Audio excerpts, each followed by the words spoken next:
ספרינט. זה נראה כל כך פשוט, נכון? פשוט, לרוץ. הכי מהר שאפשר. אבל האמת היא שמאחורי הפעולה הבסיסית הזאת מסתתר עולם שלם. סימפוניה של פיזיקה, ביומכניקה, וכוח מתפרץ טהור. היום אנחנו הולכים לפצח את הקוד הזה. את הקוד של המהירות. וזה מביא אותנו לשאלת השאלות. מה בעצם צריך כדי לרוץ 100 מטר בפחות מ10 שניות? זה המספר הקסום, נכון? הגבול הזה שמפריד בין רצים מעולים לאגדות. אז בואו נראה איך עושים את זה. טוב, כדי להבין לאן אנחנו מכוונים, בואו נתחיל מהטופ, מהשיא. 12.42 מטרים בשנייה, תחשבו על זה רגע.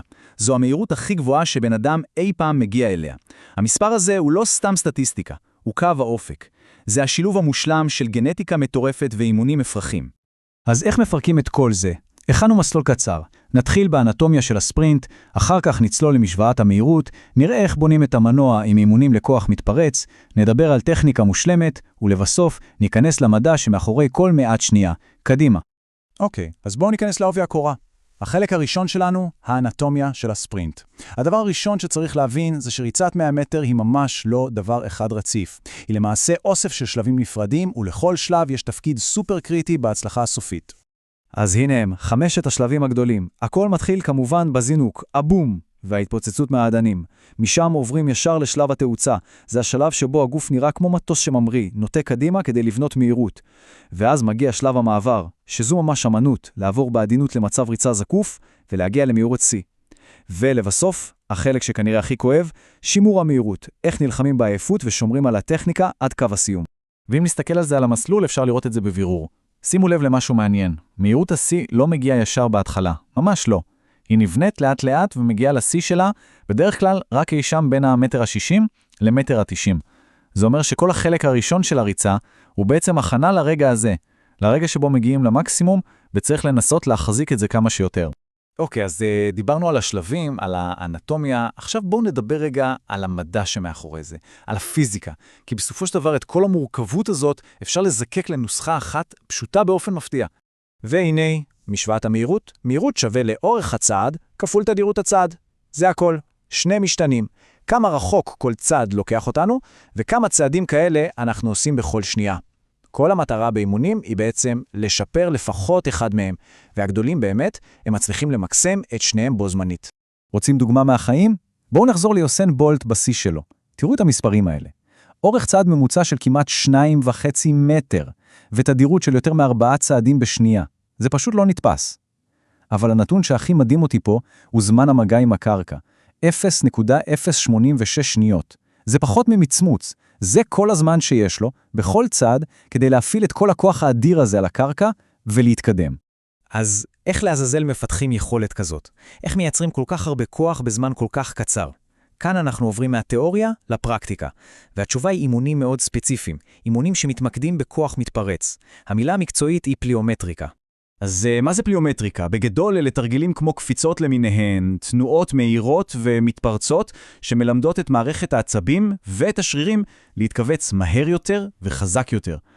היתרונות לספרינטר הם פשוט אדירים. זה משפר את הזינוק, את היכולת להפעיל כוח בכל צעד, את היציבות. זה בעצם מה שבונה את המנוע של הרץ. בואו ניקח דוגמה קונקרטית. אולי התרגיל הפליומטרי הכי מפורסם שיש, קפיצות קופסה. חשוב להגיד, בביצוע התרגיל הזה הטכניקה היא הכל. המטרה היא לא רק לקפוץ גבוה, אלא לנחות רך ושקט, כמו חתול. הברכיים צריכות לספוג את המכה, וכשנוחתים, לעצור לרגע. הפאוזה הקטנה הזאת על הקופסה היא מה שמפתח את היציבות. זה אולי נראה פשוט, אבל התרגיל הזה הוא בסיס מדהים לכוח מתפרץ. אוקיי, אז בנינו מנוע חזק, אבל מה שווה מנוע של פרארי על שלדה של פיאט? כלום. הטכניקה היא השלדה.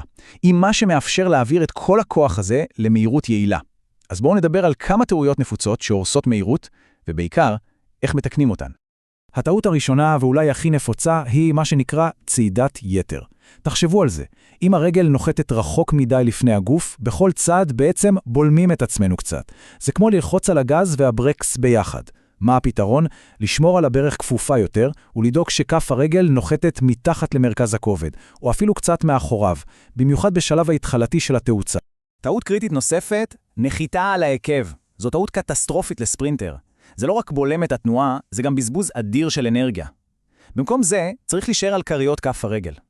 הקרסול צריך להיות במצב דרוך, כמו קפיץ, מוכן להתפוצץ מהקרקע בכל מגע.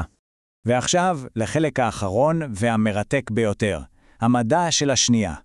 כי ברמות הגבוהות, כשההבדלים נמדדים באלפיות השנייה, כל פרט קטן, כל שיפור שולי, יכול להיות ההבדל בין מדליית זהב למקום רביעי. קחו לדוגמה משהו שנראה אולי שולי, משקל הנעליים. מחקר בדק את זה וגילה משהו מדהים. נעליים קלות יותר יכולות לחסוך עד 32 אלפיות השנייה ב10 מטרים. עכשיו, 32 אלפיות שנייה אולי נשמע כמו כלום, אבל בריצת 100 מטר זה יכול להיות הבדל של עשרות סנטימטרים. זה יתרון ענק. אז למה זה קורה? מה ההסבר המדעי? זה די פשוט בעצם. כשיש פחות משקל על קצה הרגל, הקרסול יכול לבצע את תנועת הדחיפה הסופית, מה שנקרא plantar flexion, הרבה יותר מהר. תנועה מהירה יותר של הקרסול שווה ליותר כוח שמועבר לקרקע. יותר כוח שווה ליותר מהירות. וזה מדהים, כי בסופו של דבר, אחרי כל המדע והפיזיקה והאימונים המפרכים, המטרה היא להגיע למקום שבו לא חושבים על כלום. הרגע הזה שאתלטים מתארים אותו כזרימה מוחלטת. כמו שאתלטית תורמה תומסון אמרה, הריצה פשוט זורמת. כמעט אי אפשר לזכור אותה מרוב שהתנהלה בצורה מושלמת. זה המקום שבו הגוף פשוט יודע מה לעשות. וכל זה מוביל אותנו לשאלת $1,000,000, לא? מה קובע יותר, הכישרון המולד או העבודה הקשה? האם ספרינטר אליטה זה משהו שנולדים איתו, או משהו שבונים? האמת היא שזה לא או-או, זה גם וגם. מהירות עילית היא היתוך. זה מתחיל במתנה גנטית, אין ספק. אבל המתנה הזאת היא רק נקודת ההתחלה. כדי להפוך אותה למשהו אמיתי, צריך יישום בלתי פוסק של מדע, של אימונים, של הקפדה לכל פרט. זה המקום שבו הכישרון פוגש את המדע, ושם, בדיוק שם, נוצרת מהירות אגדית.